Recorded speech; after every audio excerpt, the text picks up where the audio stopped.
It's our culture, our community, where tech and capitalism meet.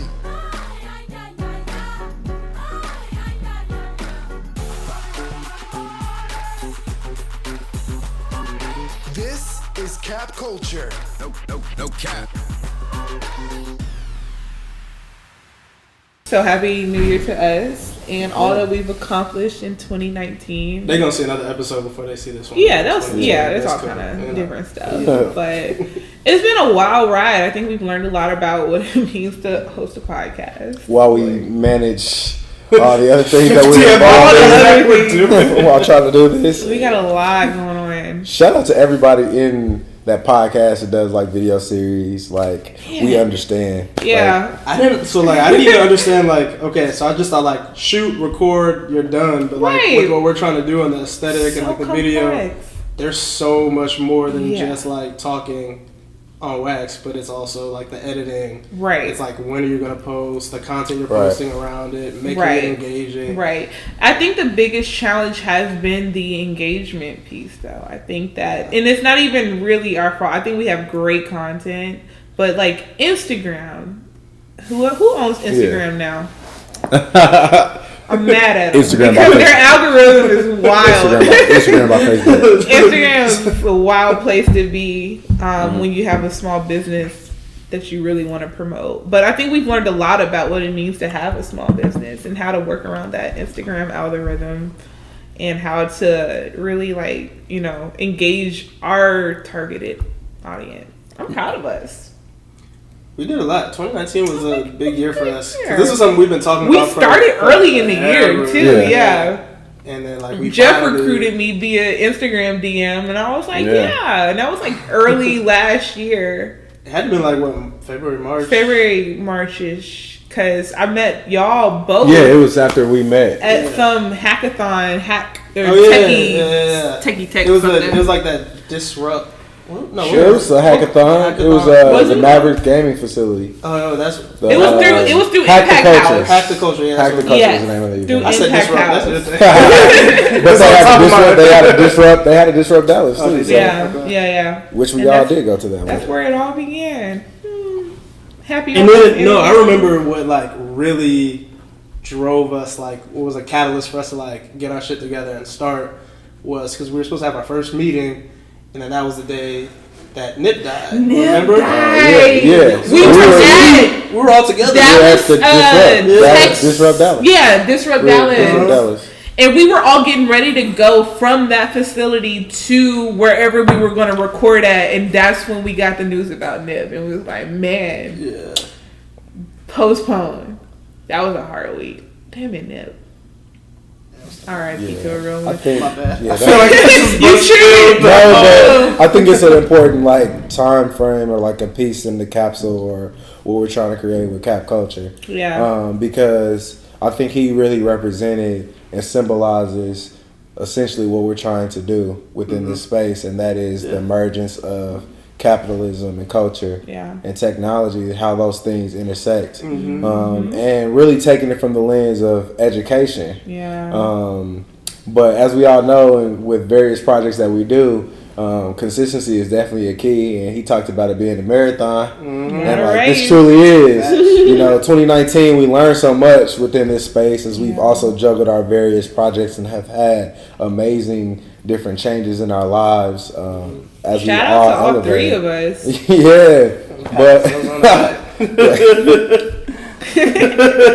But I mean, I think it's definitely 2020 for us was just this idea of, like, all right, we've had this ramp up, we've had an opportunity to see exactly what we need. So where are we trying to go with it? And I think we have a better understanding of that. Now it's just putting it all together and.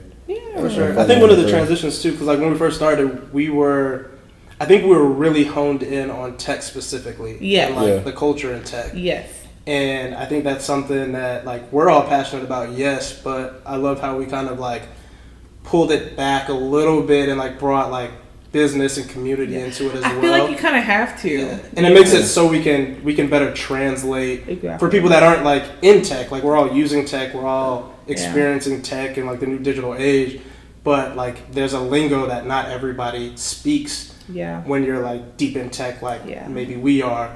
Yeah. But like bringing that up and like aggregating that to, you know, here's how Beyonce's Netflix deal is capitalism, it's community, but it's also tech. Yeah. And being able to speak that language. I love how we kind of made that transition too. Yeah, and because like even as we know tech is the future and stuff like that, we got to remind ourselves, even with our audience, that we're privileged to have an opportunity to navigate the space where we are from a corporate perspective and some of the circles that we're in, and we have to remind ourselves that a part of that is having that responsibility to translate the culture.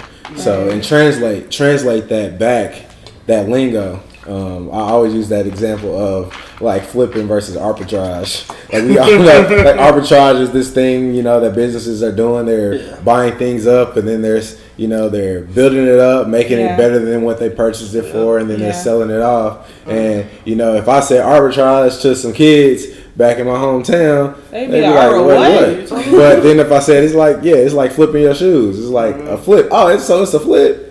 Bet then they can understand it. And I think one of the barriers that the greater society has used to keep us out of certain circles and out of certain opportunities has been that language barrier. So I think it's important for us to leverage this and what we're building to do that and really hone in on that this year. Yeah. I remember when we were talking esports with Danny too. I think a lot of the conversation was about like access and like opportunity. So he like honed in on the esports lane, just like the lack of access to the newer technology, the newer platform, the gaming speeds, like all that kind of stuff, and how that's a barrier between kind of our community and more privileged communities. And even though that was just with esports, the context of that conversation, I think that's ultimately what we're really trying to do with this podcast too, is just like provide access and eventually provide opportunity and create like these different opportunities and different lanes for people to you know, gain knowledge and like kind of jump into the space. Yeah. So a question I would have to pose to us and y'all each, like, why are we equipped to tell that story and to answer those questions? My immediate response to that or thought to that, in other words, why the hell should people listen to us? we got lucky. I think we got lucky with not only having the platform, but just having the general exposure. Like, we are all obviously very driven and passionate about what we're talking about, but we also have been given a platform in which we can utilize to talk about these type of things. I think we all three have very unique platforms that we can take advantage of, resources available to us, infinite sources of knowledge or information that we can consume and like translate to just about anybody. I think that and it speaks to us, but it also speaks to people who are also in similar positions. But we have a platform, and I'm a firm believer that if you have a space that you can give back to the people in which you came from to translate whatever your message is, you have an obligation to do so. So I think that we recognize our obligation, we recognize our platform, and we recognize our privilege as it relates to being young, Black, and in this technical space that not a lot of people are that have access to it. Oh, you curling your locks right now. You see me? She's showing out. She's trying to show out. Y'all see this? Hang So with that, now I'm gonna dive deeper because that was still very like high level. That not? Oh, okay. Yeah, it's too high level for me. You was BSing the people. Yeah. More, why you, JB? Like, what's been your story? How did you get into technology? Where are you at right now in your life? Like, what's been your journey? Because I feel like that's what's equipped you to be able to talk. I got into tech because I needed a job. No, that's the realest shit. Like, I needed a job, and like so my family is like, they've all worked with computers, and like my brother, he works in cybersecurity. My other brother, he's some sort of like IT project manager, whatever. So I've been like exposed to it my entire life. But when it came down to me deciding like which route I wanted to take, tech is really all I knew. So like when I got into this space, I was thinking about like what my interests were, but also where it was easiest for me to integrate and build and make money, because I was broke and in college. So like my first job was at Best Buy. Okay. And I was working in their computer department. Oh, really? And I'm a natural born saleswoman. So like it's easy for me to turn the charm on when I need to. So that made it very easy for me to get into Best Buy's culture and like sell these computers. And then I was learning along the way. And I'm like, hold on, I might actually have like a thing for this. And like realizing that I've been exposed to it previously. Like my dad bought me a computer when I was like in the 5th grade. And so like I've been like on a computer since like as long as I can remember. Like I was always the top of my class in all of my computer classes. I was always like that exceptional student in any of those classes that I had that involved technology. So like it was like a natural transformation for me. But once I got into this space and I realized how easy it was for me, I realized it was not that easy for other people. So as my career began to progress and like it went from being just a job to actually being something that I'm passionate about, I realized that people who also have that same natural born passion still struggle, and they still struggle with like minority-based oppression within, or minority-based assumptions as it relates to like what it means to be Black and in tech. So as my career grew, my obligation to give back to those people who I was surrounding myself by, it grew to give back to them as well. And so I kind of created this need to like be back in those same spaces that I once came from, and being back in front of those same people that I once was, you know, calling my coworkers and calling my friends, to teach them that blueprint that I learned for myself as I went along. That makes sense? Damn, I feel like I learned so much about you just now. Wow, oh my God. Yeah. That's why it was a humble beginning. I don't remember anybody that like any of my bosses or anything, but I remember that experience was very like purpose driven, like something about that, and just being in that space and knowing that I was only there when I was working at Best Buy. I was there temporarily. It was like seasonal work, but I was one of the hardest workers. And so how long were you there for, like in total though? Probably like 2.5 years, but I started seasonal. So like at the end of the season, they have to cut everybody. Like once holidays over, okay, thank you for your service, goodbye. But they'll keep the hardest workers. It was between me and like one other dude. And y'all looking at and each we other were toe to toe. I was looking at it. You know the clip I'm talking about. like just looking back at each other, like back and forth. They ain't gonna be me. But like he had it up on me because he was white and he was older. He had more experience. So I was able to finesse because I move around a lot. So I was like, well, I need to move back to Atlanta anyways. This was all in Houston. I'm like, I need to move back to Atlanta anyway. So like transfer me out. And they're like, okay, bet, because we didn't want to really lose you, but we had to basically pick between you and this other dude. And I could tell that they were leaning towards him because he just had something. Right. And so I left, and by me leaving, that's how I was able to guarantee my job security. And like from there, it was just kind of like, it was child's play. Like I was starting to figure out the lingo. So like I've learned all that I know about tech by simply being in this space. I consider myself a chameleon, and I just adapt. So like I remember my dad would take me to like all these techie events in Atlanta just because I was interested in them. I didn't know what they were saying, but I just wanted to be in the space so I could pick up the language and start to mimic it until I understood it. So I faked it until I made it. Did you study it in college? What was your major? That's the same thing. My major in college was computer information systems. They kicked me out my program. They kicked me out my program senior year. So I ended up getting a degree. Why? Could you do that Cascade or something? I was bullshitting my freshman year. No, she ain't like Cascade.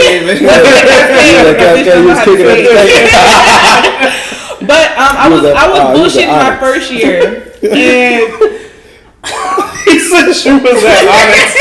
I like how you just tried to compound. Now we know you were standing on table. The reality was I was in the library or at work the entire 4.5 years. But I could imagine going to college in Atlanta. I have alibis to prove that.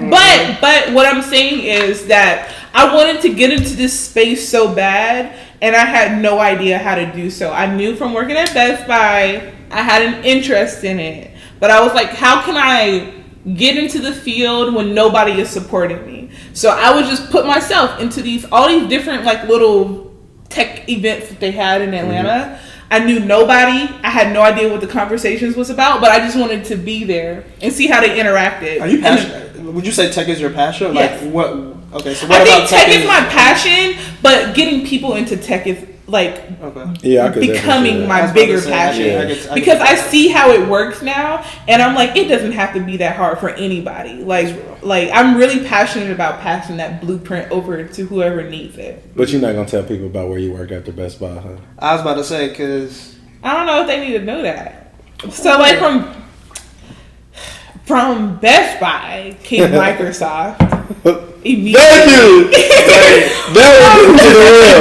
From Best Buy came Microsoft. I was actually interviewing for Apple. I made it all the way to the final rounds for Apple, and they denied me, and I couldn't figure out why. But at the same time that they were denying me, and they sent me that, sorry, we're going to move on with other applicants.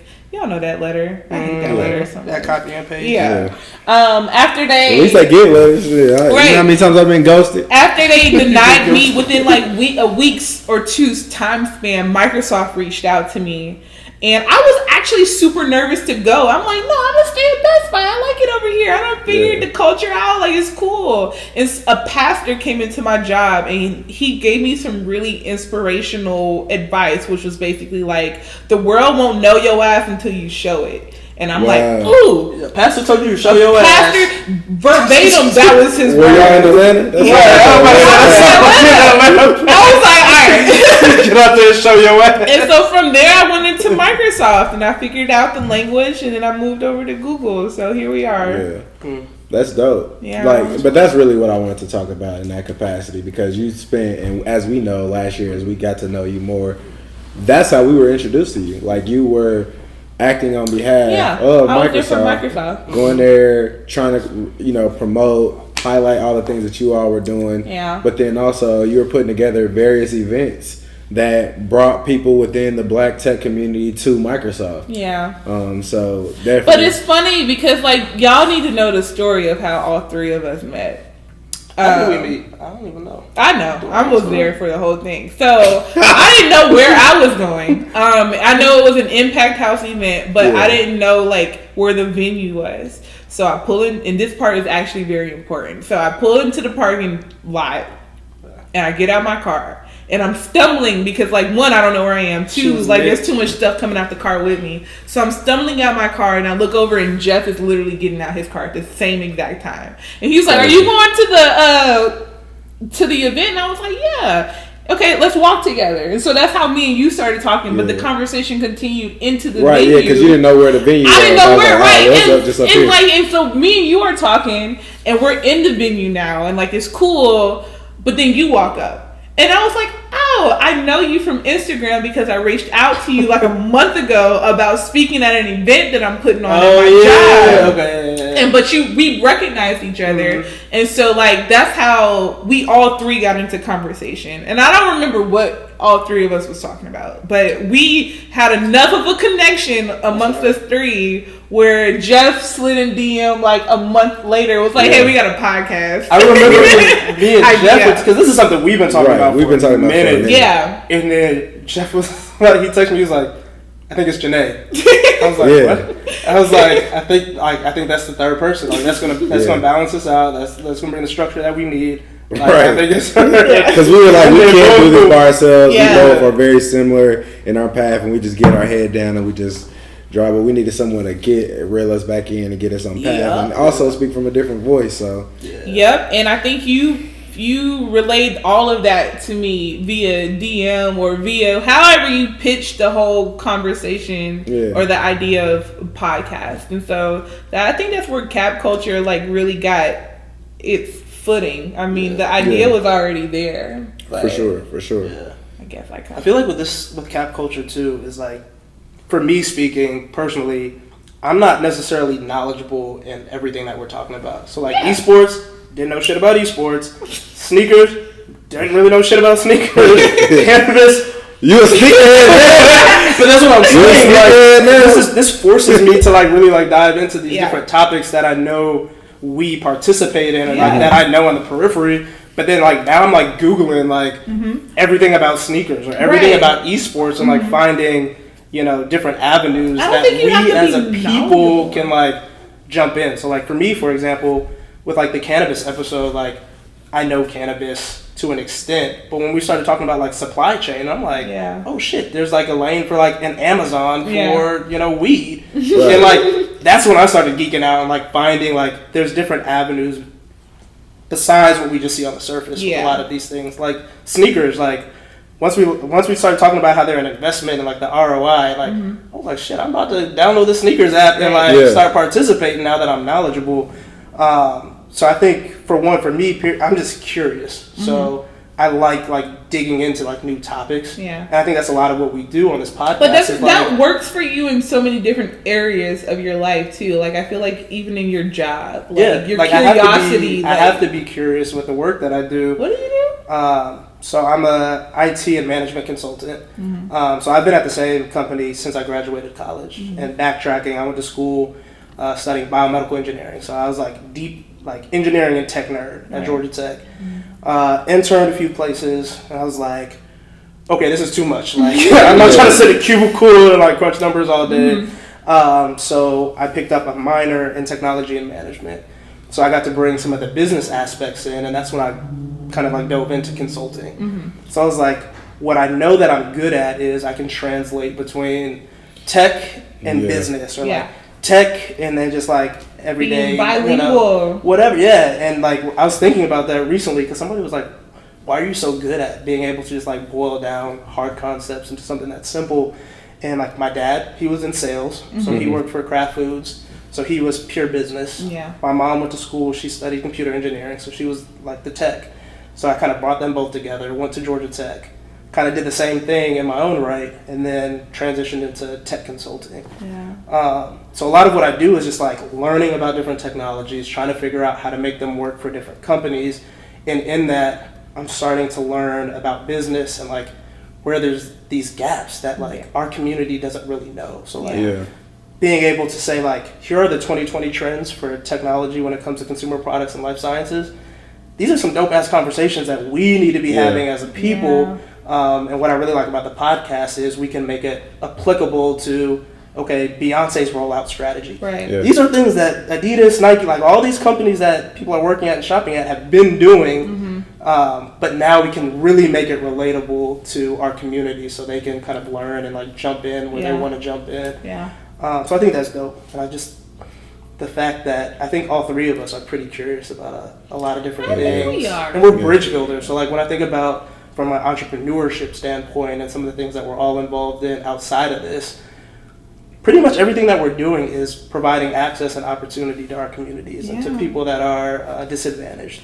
And this is just another way of doing that through, you know, conversation. Absolutely. Absolutely. And it's just the conversation that we have here, and what really sparked this idea was we were already having them in our various group chats. And like, I know me and B Mills, we would always like go back and forth like, dang, like, there's like a whole culture where everybody's just keeping that inside and in their like buddies, and it's like I represent everywhere I go. I feel like I represent my city and the people that are like me that were like, look, Indianapolis, Indiana.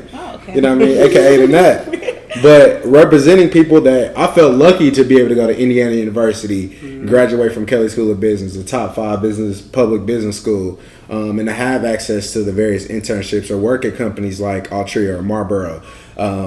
Kraft Foods, like your dad, like that was one of our instant connections because I spent time there. And ironically, in my current role, they were one of my major clients. And it was like I'm getting access to those different things, and it just inspired me more to say, dang, like in 2015, for example, when I was working at Kraft, I had started randomly looking at Nielsen studies.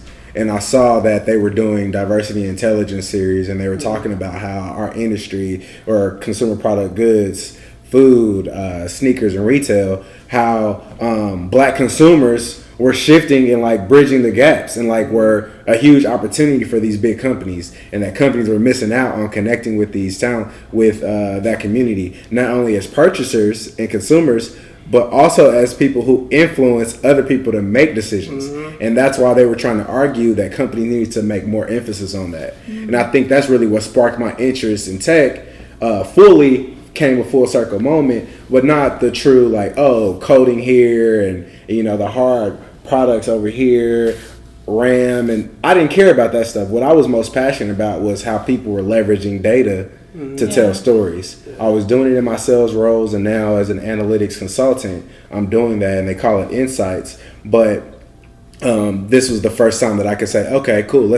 How can I do the same thing and teach Black entrepreneurs, Black businesses how they can do the same thing so that they can grow and drive their businesses as well. Because data is really like the new oil. We've talked about it on our previous episodes. Data is the new oil. Yeah. So that I think that's really what made me more passionate about it, because it's like everybody is using our data. That's their way right now. Those numbers and everything, like that's how they're able to connect with what we want. We want. The reason why Nike can pull out this, at the end of the day, they sold those products, but they're in the back of their mind. They're reviewing like, okay, where did it sell? Like, what times are people like purchasing those things? How are they buying it? The reason why there's a sneaker app is because we used to stand in lines, and that was inefficient.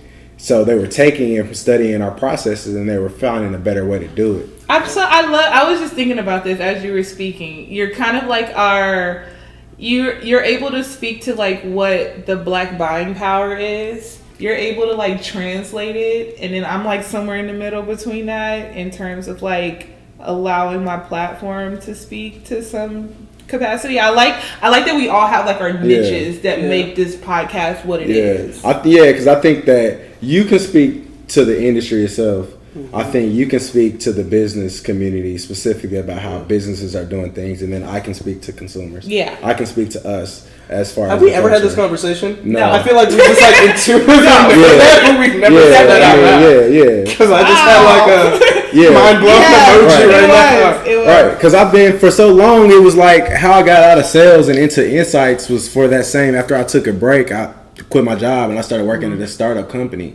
In 2015 before I started at Crab, and that's when I really was just like screaming like, dang, like sales is so hard for people because companies are not really taking insights and leveraging data effectively to truly understand the needs of their consumer.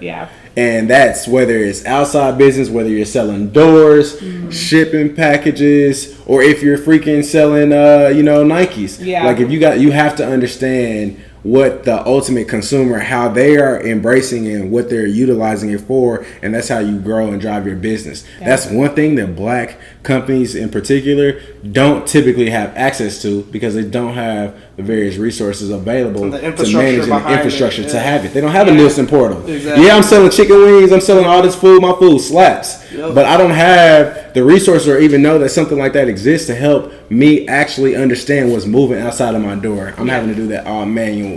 So it's us bringing that to the table to tell them that those things exist. People were talking about... Sorry.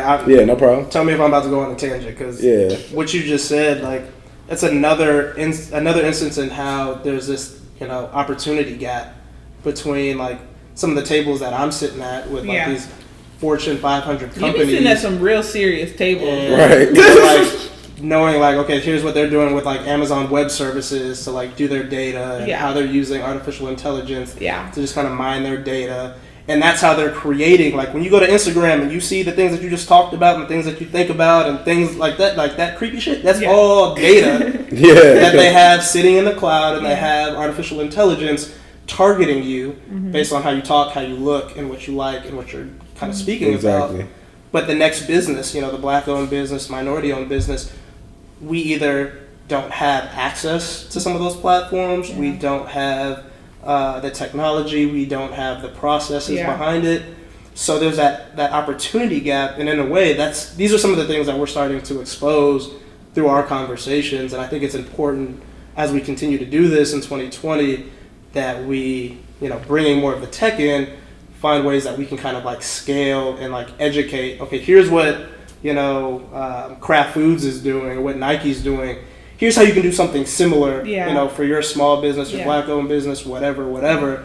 to make sure that we're continuing to bridge that gap. Yeah, absolutely. And I think, with our guides, which I still need to finish the most it's coming. It's on the way. But overall, like, there's so many free resources, and there's so many people out there that's actually trying to like profit off of that. Listen, like YouTube University is my favorite resource. Exactly.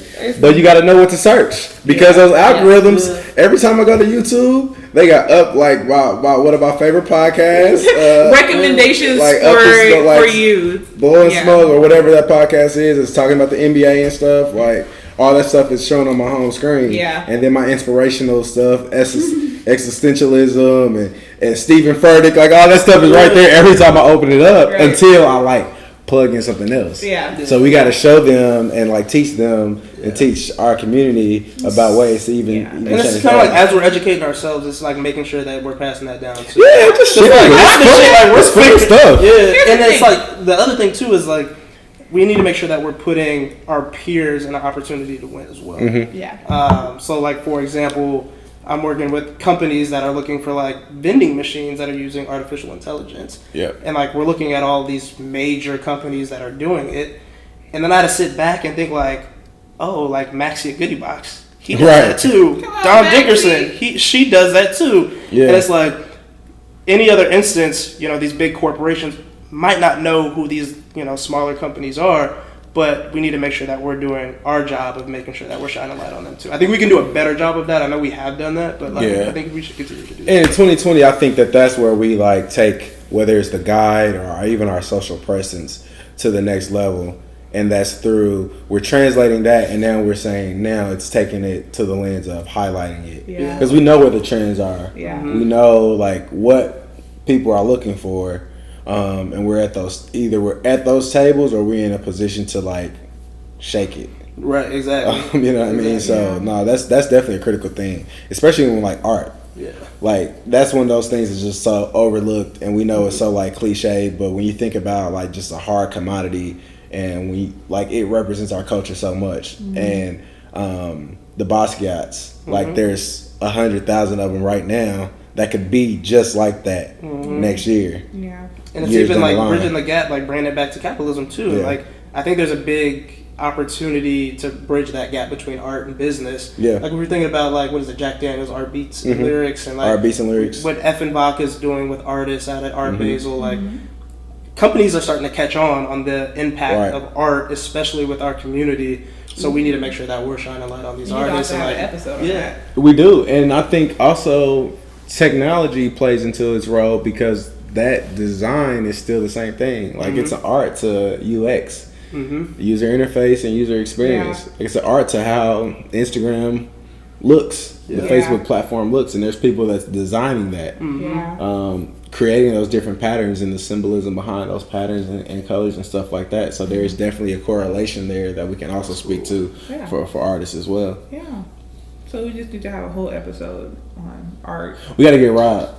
We got to bring Rob in. We got to bring Rob in. We, like telling those stories. And I think something that some people have gave us feedback on has really been centered on like us really driving the actionable insights. So we're giving out this information, but ensuring that we give people tangible things that they can take today and incorporate, whether it's in their business, whether it's in their academia. That's the goal, though, right? We want cap culture to be something that our audience can immediately take away from, like in some capacity, like whether it's our guides or just information that we're sharing from our conversations. We want our audience to just feel like there's something from this that they can immediately take back to whatever they're working on and like apply it. Absolutely. Yeah. I think we also talked about like we wanted this to be a two-way discussion. Like even though we're doing the podcast, like we want to build a community where, if we're talking about something and you have a tool or you have a resource or you have a business that aligns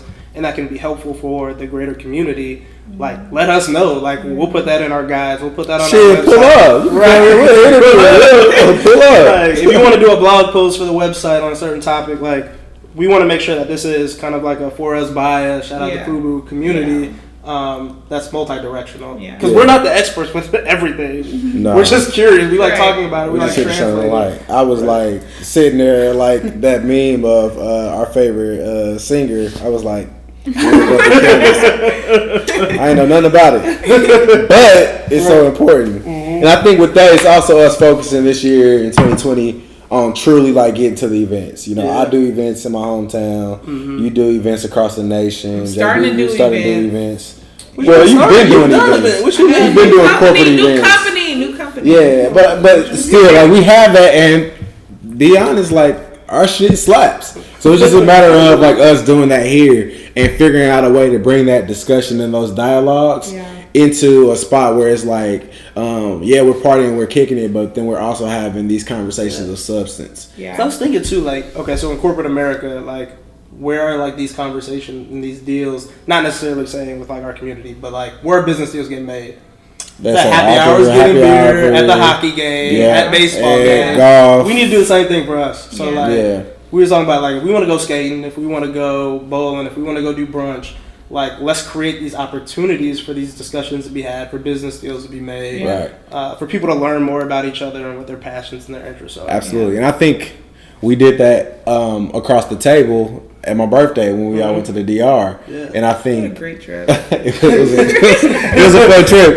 But when we were at the table, I think one of the coolest parts was to go around and we got to see that people were involved in various things, and we were starting to see how we can essentially help each other. I know people from that table that have made new friends and now are connected and interacting with each other in various ways. And through that, people are getting new jobs. People are getting exposed to different things. Some people went back to school so that they can get inside of it. Marco is now in tech. And he's a cook, he's a chef, like doing his thing, but he's also in technology. And it would not have started if we weren't having those conversations. We were talking about that at the table. He was like, damn, I want to, like, I'm trying to get back into that. Exactly. And that's a beautiful thing. And I think if we can do that at scale, I think that's what Cap Culture is going to look like as far as a community in 2020. Yeah. By the end of the year, we're having conversations about our cabin jump offs. Where it's like, oh dang, like we really brought out 50 to 100 people.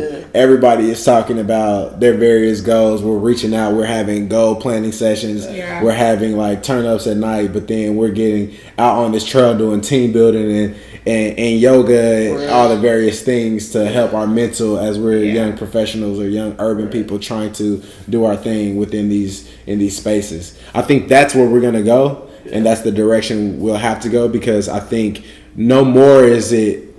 Granted, YouTube University is dope, and video podcasting and everything, and video and getting our faces out there is extremely important. But at the end of the day, our innate need, as humans, is that interaction. So if we can do that physically, and where we can touch and like feel, different things and objects, and then also interact with people. And so that they can feel the energy that we have when we're talking about these things, the better. Because like these brunches, like we'll plan a 2-hour brunch, and we'll be there for about how long? 5 hours? Bruh, 5 hours. just chat, like just talking about random stuff. Random topics. But like I feel like even like people that are new to the table, like when we have brunches and new people come. After we leave, like I feel like, okay, my network has definitely grown. Like I understand these people more. I know what they're passionate about. I know what to reach out to so and so about. And I think what you're saying is like continuing to do that at scale. And just doing it at scale. I personally see the value of it. Right. Events, community engagement. What else are we thinking 2020? Oh, definitely us joining in, because like leveraging our personal brands and our personal projects and the opportunities that we get there to talk about what we're doing here, because there's so much intersection, and then that's also an opportunity for us to get in front of a wider audience to share with them what we are doing, because we have the capabilities to really put them on. That's 2020. If you had to pick, so we talked about life. We each had to pick one specific like goal for 2020. What would it be? One for Cap? One specific goal for 2020 for Cap Culture. God, that's a hard question. I think one goal might be biased, but I want our community engagement. That's my Yeah. that's where my heart is. Mm-hmm. Yeah, I would love to see us more involved with the community, and I think we're creating the foundation to do so. Like 2019 to me looks like a very foundational, like laying the bricks out. And now we're in a position where I think we can start to lay the bricks for our community impact. So I would love to see us getting engaged with these communities that really need the exposure. For sure. Yeah. What about you? I think for me, similar to what you were saying, I think it's going to be more tangible in-person events, but I want to make sure that we are, my big thing personally is bridging gaps. Mm-hmm. Yeah. So like identifying gaps and finding ways to bridge them creatively any way how. Yeah. So kind of building from a kind of philanthropic standpoint or outreach standpoint, creating bridges. So if we're saying there's a lack of access in XYZ industry, let's do something about it. Let's do an event where we're bringing students into, Geek Leads, and, we're having a discussion, and then maybe we're doing something outside of that as well. Right. So bridge building, in-person events, I think are my two things I want to do. Okay. What are yours? I mean, that was it. But what I would say is, so my one goal was for us to establish an event series. Like to have that one event series, and various ones can look differently, but to have them all be done this year. So multiple events this year to establish the Cap Culture event series. It's almost like our brand. Our branded. And I think what we'll see and what we've been flirting with is the idea is no event is going to look the same. Yeah. And that's what I'm most excited about. That's what I'm most excited Same about. Here. Yeah. I think we do Cap Camp too. Yeah, Cap Camp, bro. Cap Camp. That's why I put it on wax. I described it because we're definitely gonna. We have to. It's just figuring out a way to like get that together, but we will. That is so important because we know the power of writing things down. We know the power of actually thinking it out with people in a large network. Yeah. How that can essentially like get you exactly what you need. Yeah. To be able to whatever, if you were at step 9 and you've been stuck on step 9 for a year and a half, I guarantee that an event like that, the power, because you chose to do something and participate in something like that, something is bound to happen. I agree. We gotta do, what do we call it again? Cap Camp. Cap Camp. Yeah. I have a different name in my mind. Capricorn. Don't put it on ice. Because if we don't use it, somebody else will. Exactly. And we're due for an episode of intellectual property. Facts. Big time. We can all tell personal stories. Yeah. But aside from that, one thing that we were talking about online and clearly and then off particularly is what we struggle with is because you work for a company with a huge brand.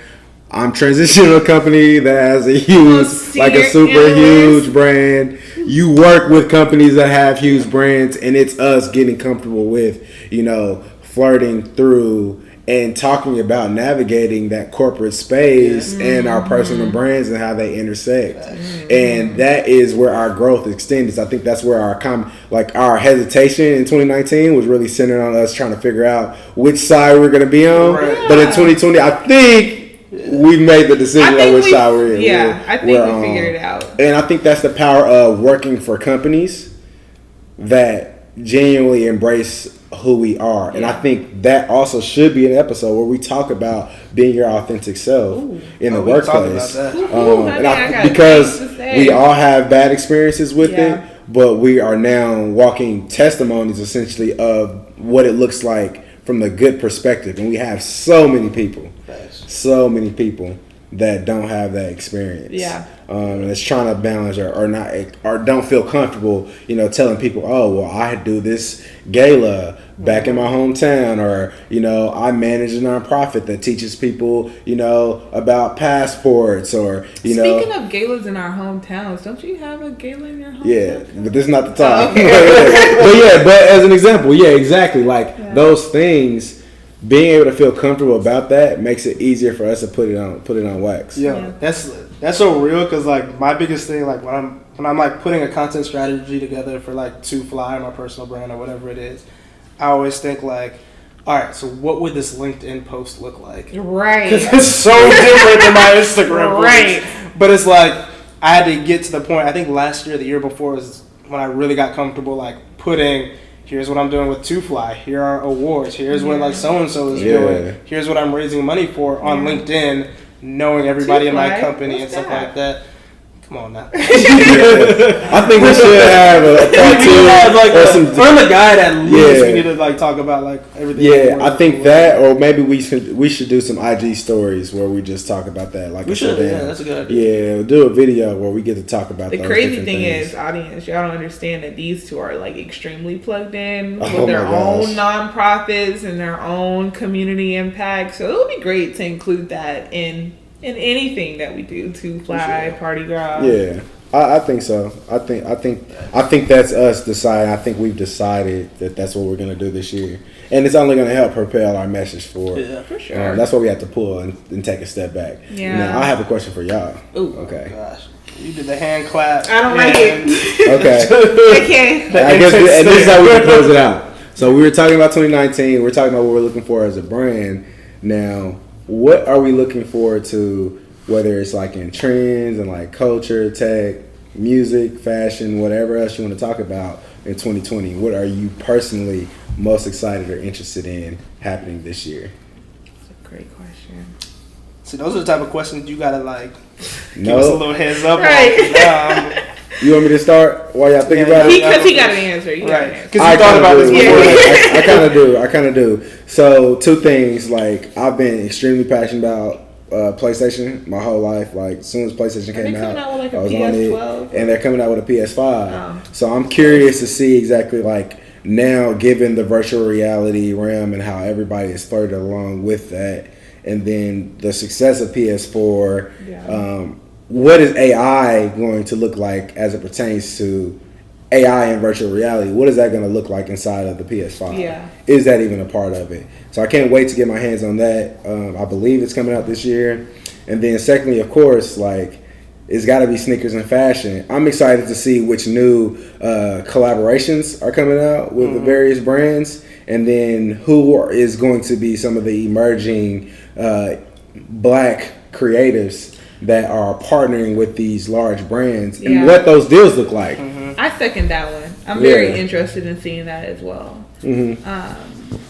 Yeah, because I think it's been successful. I mean, by the time this released, Ivy Park sold out in 6 minutes. We understand what that looks like. Pierre Moss, we've got Kirby, who's doing amazing things, and last year towards the end of the year, he gets crowned like ahead of a whole creative team there, like at Reebok. And I just can't wait to see what's next. Not who's gonna be next in that space. Yeah, no, that's dope. I think I'm interested on a different note in seeing how corporations continue to embrace this whole diversity and inclusion conversation. Like I'm thinking it's starting to get normalized, but I'm talking to a lot of people so living in Austin is actually super fun because they call it Silicon Hills. For good reason. It's a little mini tech capital. So like I'm meeting so many people in tech, like from so many different backgrounds. And so like talking about my experiences from Microsoft to Google, I'm very interested in seeing the way that these companies continue to embrace this whole D&I change, because it's a buzzword and like some companies really like are putting their money where their mouth is with it. But since that's my 9 to 5, that's where like 98% of my time is spent. I'm really interested in seeing how big corporations like Microsoft and Google's and Amazon's and Dropboxes are like able to further push that narrative and create this internal community that so many of us are desperate for. Like I was just talking about this with my friends yesterday, like the importance of having a corporate internal community to keep you where you are, like, and how much value that minorities have on internal communities to really feel like they are important, to feel like they belong, to feel like they have an impact. So my interest is just seeing how these companies continue to evolve and like whatever spin they want to put on D&I and just how that will continue to flourish. That's what I do 9 to 5. I know, right?